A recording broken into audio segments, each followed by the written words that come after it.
BA भाग द्वितीय में सामाजिक अनुसंधान पद्धति पुस्तक में हम वैयक्तिक अध्ययन पद्धति का अध्ययन कर रहे थे, जिसमें हमने वैयक्तिक अध्ययन पद्धति का अर्थ व परिभाषाओं का अध्ययन किया।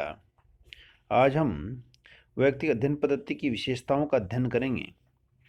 वैयक्तिक अध्ययन पद्धति की प्रथम विशेषता है कि यह अध्ययन की एक विशिष्ट इकाई होती है। वैयक्तिक अध्ययन पद्धति में अनुसंधानकर्ता किसी एक विशिष्ट इकाई का अध्ययन करता है। यह इकाई कोई व्यक्ति, परिवार, समूह, संस्था, समुदाय, जाति, उपजाति अथवा कोई एक विशिष्ट समस्या अथवा इतिहास का कोई एक युग भी हो सकता है।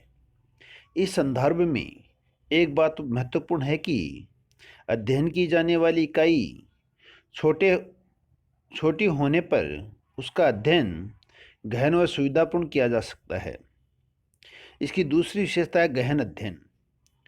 वैयक्तिक अध्ययन पद्धति के अंतर्गत इकाई के बारे में सूक्ष्म एवं गहन जानकारी प्राप्त की जाती है। संबंधित इकाई का उसके भूतकाल से लेकर वर्तमान तक का कालक्रम में अध्ययन किया जाता है। ऐसे अध्ययनों में इकाई का ऐतिहासिक अध्ययन होने के कारण समय भी अधिक लगता है और धन भी।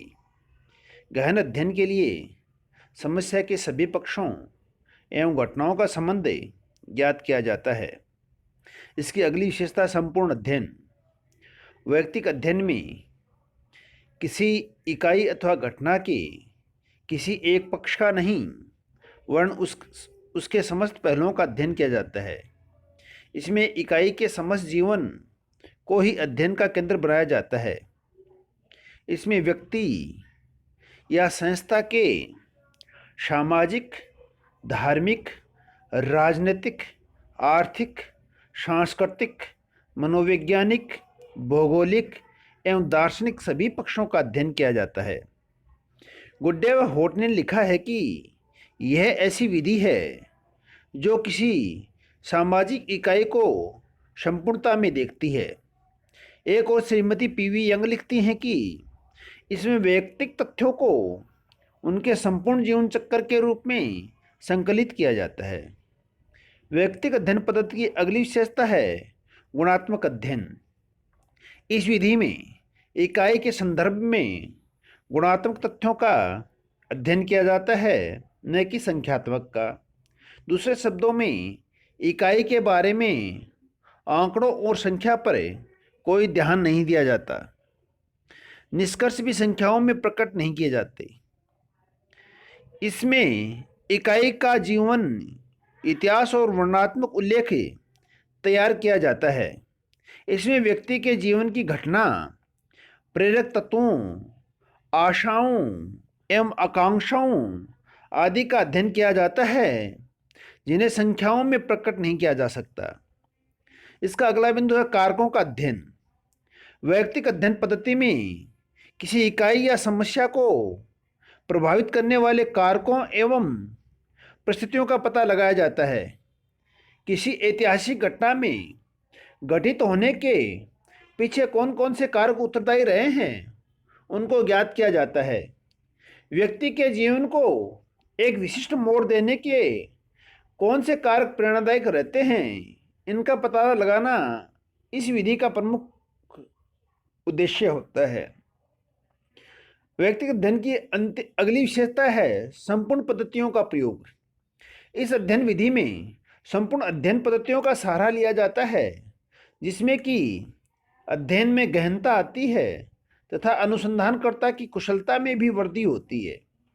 गुड्डे व होट लिखते हैं, विभिन्न प्रकार के ऐतिहासिक तथ्यों को प्राप्त करने में वैयक्तिक अध्ययन पद्धति के अंतर्गत अध्ययनकर्ता संगठन के द्वारा प्रयोग में ली जाने वाली सभी प्रविधियों एवं साधनों जैसे गहन साक्षात्कार, प्रश्नावली, आत्म इतिहास, प्रलेख, अन्य व्यक्तियों के द्वारा व्यक्तिगत अध्ययन, पत्र आदि का प्रयोग किया जाता है।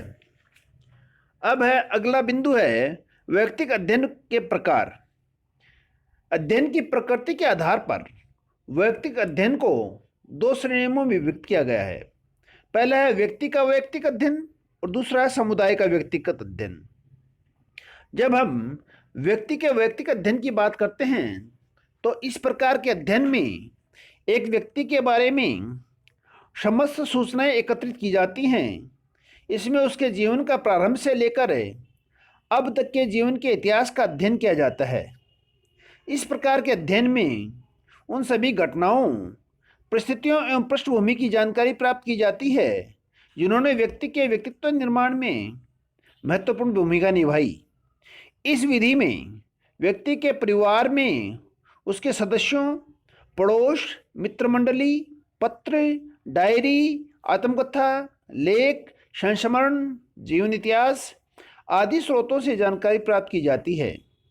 इस प्रकार इस विधि में व्यक्ति के संपूर्ण सामाजिक जीवन तथा पृष्ठभूमि एवं प्रभावक कारकों का अध्ययन भी किया जाता है। व्यक्तिक अध्ययन का दूसरा प्रकार है समुदाय का व्यक्तिक अध्ययन।